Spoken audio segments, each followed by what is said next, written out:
2005, a German study compared groups of women who were acutely distressed over a 3-month period.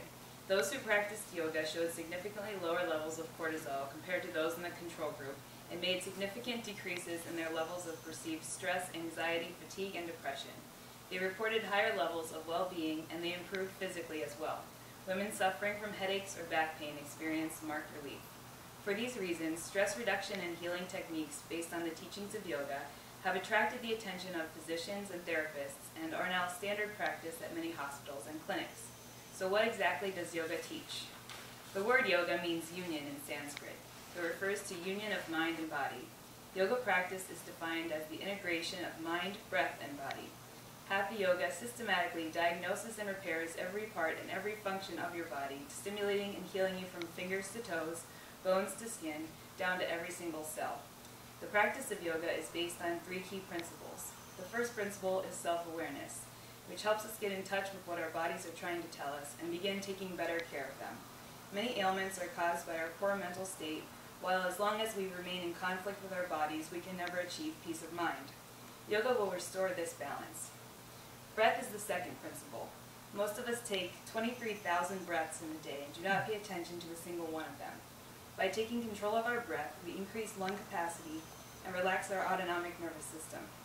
Learning to coordinate our breath with our body movement is the most efficient way to shape the spine. This is critical for the third key principle, alignment or posture. Good posture helps us achieve inner balance. Now I'm going to show you a simple yoga practice and breathing techniques that we can use to start a daily practice. And I have handouts to help you. Feel free to join in if you feel like it, or just watch.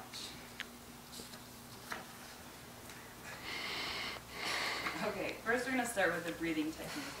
That's a good way to calm you and prepare you for your yoga practice. So I like to place my hands on my abdomen. And in yoga, we don't have to always suck our stomach in. When we breathe, we want to remember that our diaphragm is pulling down as we inhale, and let our stomach expand. And then contracting our abdominals, we push our diaphragm up and push out all that dead air that doesn't get expelled when we don't breathe fully. So you want to close your eyes and just focus on your breath. I like to see how much I can slow it and how long I can take. For a full inhale, hold it a bit, and then exhale. And really push out that stale air. It's a great way to center you for your practice. And from here we move into mountain pose, which is the foundation pose of yoga. And without a good foundation, we can't build any good house. It's the same thing with our bodies. So we want to practice with bare feet, typically. This way we can feel the 4 corners of our feet. So you want to feel your weight evenly distributed in the 4 corners of the feet. And you want to feel very strong and rooted into the ground in the lower half of your body so that your rib cage can come up without lifting your shoulders, and you root down to rise up. You want to feel elongation of the spine, putting more space in between your vertebrae, and feel like your crown of your head is being pulled by a string upwards. That's mountain pose. From here, you take an inhale and exhale into forward bend. And here we just want to use gravity to pull us down.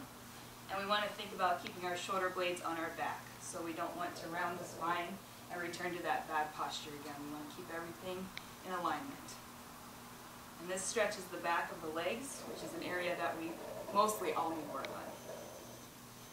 From here we take a step back with the left foot into lunge. Again, we want to root down and rise up, putting your weight in your back leg, keeping it nice and strong, keeping your hips in alignment. And then here we can take a back bend. Back bends are really good too. It works on your core strength and balance, and back bends are really good to counteract that C posture that we take while sitting. And we can take a twist here. Twists are often used in yoga to massage the organs and help stimulate your GI system. And then we step back into plank.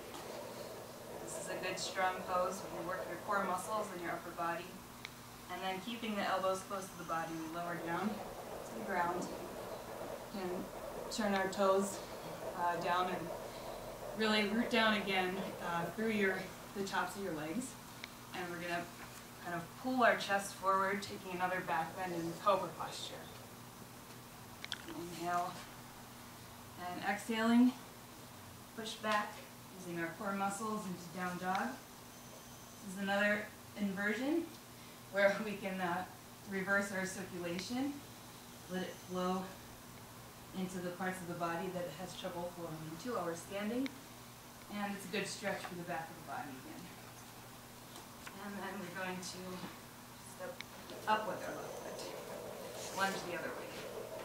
Yoga is all about balance. And take another twist, keeping the spine long. And we'll step again into forward fold and return to mountain pose. Okay? Now the most important posture in yoga is Savasana, or corpse pose. So at the end of every practice, you want to give yourself a nice rest, practice relaxation and meditation. And you just keep your shoulder blades underneath you, let your legs and arms at a comfortable distance, keep your spine long, and you just don't think. Clear your mind and focus on your breath. You might even feel comfortable enough to fall asleep in this position. It's a great relaxation pose. So, just keep relaxing. A regular yoga practice is the key that starts the engine and allows you to go where you need to go. Your final destination is self-realization, an unlocking of your ultimate potential, which is the key to true happiness. I encourage you to get started on your journeys right away, using the practice I shared with you, or find a guide or instructor.